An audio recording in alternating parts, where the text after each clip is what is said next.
Assalamualaikum warahmatullahi wabarakatuh. Perkenalkan, nama saya Cantika Haidatun Nadhirah dari jurusan Hukum dan Kewarganegaraan Offering A angkatan tahun 2019. Di sini saya akan menjelaskan mengenai lembaga perwakilan yang ada di Indonesia untuk memenuhi tugas ujian akhir semester mata kuliah Ilmu Negara yang diajarkan oleh Ibu Desinta. Pertama-tama, saya akan menjelaskan mengenai apa itu lembaga perwakilan. Lembaga perwakilan adalah sebuah lembaga tertinggi dalam suatu negara. Lembaga ini merupakan unsur terpenting dalam sistem ketatanegaraan. Lalu, fungsi dari lembaga perwakilan sendiri yaitu menampung aspirasi masyarakat yang kemudian hari dapat tersalurkan melalui kebijakan-kebijakan yang telah dibuat. Kebijakan tersebut diharapkan mampu untuk memenuhi kepentingan bersama, menyangkut hajat hidup orang banyak, bukan hanya kepentingan golongan dan kepentingan pribadi saja. Hal ini bertujuan demi kesejahteraan, demi integritas suatu negara.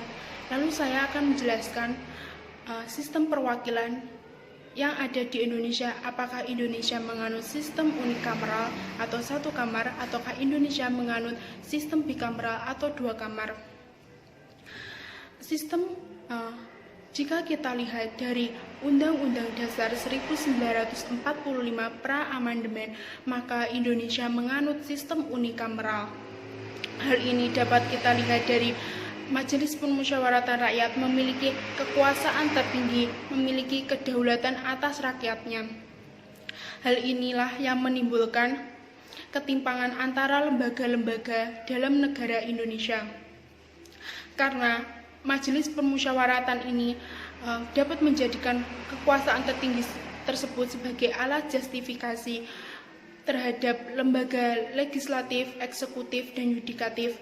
Akibatnya lembaga legislatif, eksekutif, dan yudikatif hanya bersifat semu saja. Namun, setelah diadakannya sidang MPR pada tahun 2001, maka MPR bukan lagi pemegang kekuasaan tertinggi dalam negara Indonesia.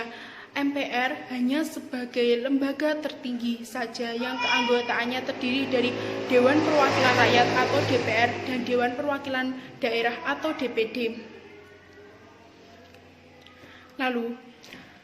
Namun penerapan sistem bikameral ini cenderung sangat lemah.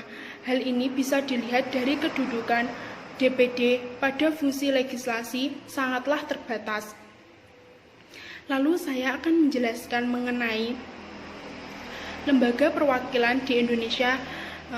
Yang pertama, saya akan menjelaskan mengenai Dewan Perwakilan Rakyat.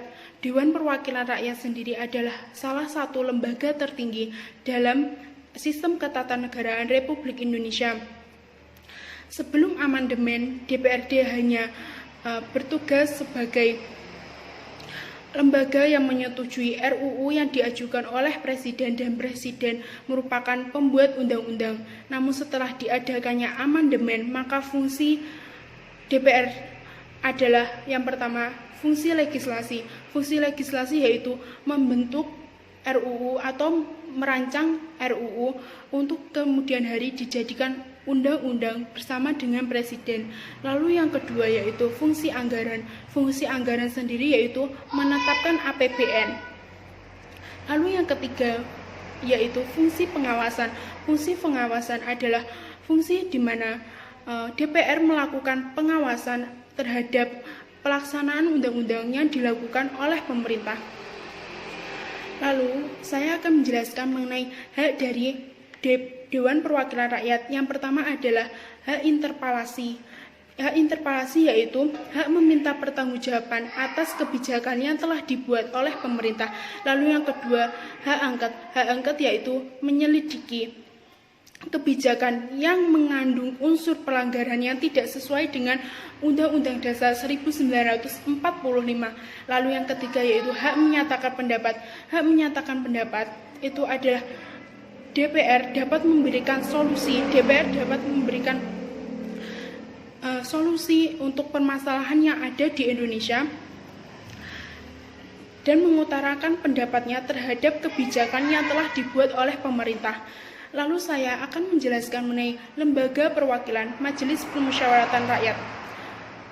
Majelis Permusyawaratan Rakyat atau MPR sebelum amandemen merupakan lembaga tertinggi dalam suatu negara. Namun setelah diadakannya amandemen UUD 1945, MPR hanya sebagai lembaga tertinggi dalam suatu negara. MPR keanggotanya terdiri dari DPR dan DPD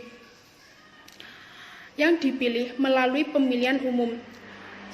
Sebelum amandemen, tugas dan wewenang MPR meliputi menetapkan GBHN dan juga memilih presiden dan juga wakilnya. Namun setelah diadakan amandemen, MPR tidak lagi memiliki kekuasaan tersebut.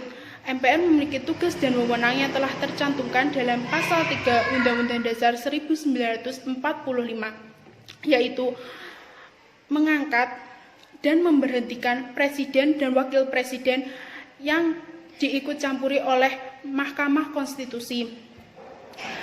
Lalu, hak dari MPR sendiri adalah mengajukan usul terhadap perubahan pasal Undang-Undang Dasar 1945. Lalu saya akan menjelaskan mengenai Dewan Perwakilan Daerah. Dewan Perwakilan Daerah sendiri adalah lembaga bentukan di era reformasi. Lembaga ini ada pada tanggal 1 Oktober tahun 2004. Lembaga ini terdiri dari utusan golongan atau utusan daerah dan juga Dewan Perwakilan Daerah ini mewakili wilayahnya atau daerahnya. Fungsi dari Dewan Perwakilan Daerah ini adalah memberikan usul atau memberikan pertimbangan berkaitan dengan fungsi legislasi dalam suatu pemerintahan tertentu saja, jadi bersifat terbatas. Lalu yang kedua, melakukan pengawasan terhadap pelaksanaan undang-undang tertentu saja pula. Lalu wewenang dari Dewan Perwakilan Daerah itu adalah berkaitan tentang otonomi daerah, mengelola sumber daya alam dan sumber daya manusia, dan melakukan pemekaran atau perluasan dan penggabungan terhadap daerahnya.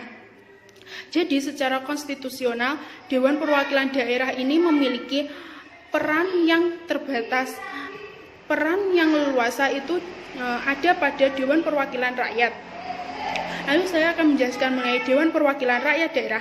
Dewan Perwakilan Rakyat Daerah ini ada pada tingkat provinsi atau juga kabupaten atau kota, atau disebut sebagai Dewan Perwakilan Rakyat Daerah Provinsi dan DPRD Kota atau Kabupaten. Lalu saya akan menjelaskan fungsi dari DPRD. Fungsi dari DPRD berkaitan dengan urusan yang ada di daerahnya. Dalam hal ini dapat mengontrol urusan dalam wilayahnya. Lalu, tugas dan wewenang DPRD sendiri adalah membentuk perda bersama kepala daerah, merancang peraturan daerah mengenai APBD yang berkaitan dengan daerahnya bersama dengan kepala daerah. Lalu saya akan menjelaskan mengenai sistem check and balance lembaga perwakilan di Indonesia.